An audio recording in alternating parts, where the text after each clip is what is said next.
आमची 15 तारीखला ओपनिंग होती रेस्टॉरंटची, पण ती काही कारणास्तव पुढे ढकलली आणि आता मी तारीख तुम्हाला सांगतच नाही आहे की कधी होणार आहे.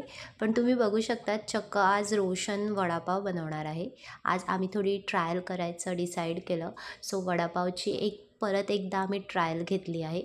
आम्हाला बाहेरचे शेफ होते, पण आम्ही आमच्याच व्यक्तीला युटिलाइज करायचं ठरवलं आहे. त्याला संधी दिली आहे पुढे येण्याची.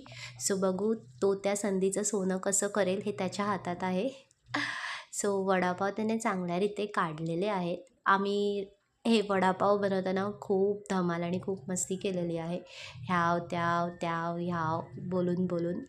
पण मला समजत नाही मित्रांनो, तुम्ही व्हिडिओज तर बघतात पण सबस्क्राईब करत नाही. प्लीज तुम्ही सबस्क्राईब करून चॅनलला सपोर्ट करा. मीन्स काय होते, आम्हाला ना थोडंसं मोटिवेशन मिळतं नवीन व्हिडिओज अपलोड करण्यासाठी.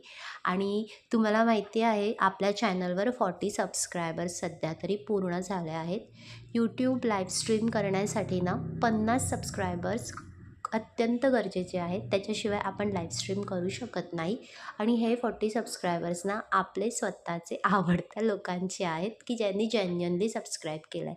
फेक सबस्क्रायबर्स आपण कसेही मिळवू शकतो, पण नाही, आपण तसं करणार नाही आहोत. आपल्याला एक सबस्क्रायबर्स हा आपल्याला आवडीने बघणाराच हवा आहे. सो आपण हळू ग्रो होऊया, पण खूप छान ग्रो होऊया.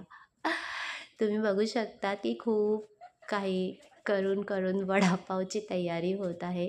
बटाटे स्मॅश करण्यापासून त्याचं बॅटर बनवण्यापासून तळेपर्यंत हे फक्त त्यानेच केलं आहे.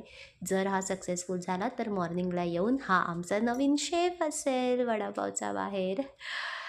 सो बघूया मित्रांनो की पुढे काय होतं आहे. तुम्ही कंटिन्यू व्हिडिओ बघत राहा आणि प्लीज चॅनलला सबस्क्राईब करा. थँक्यू.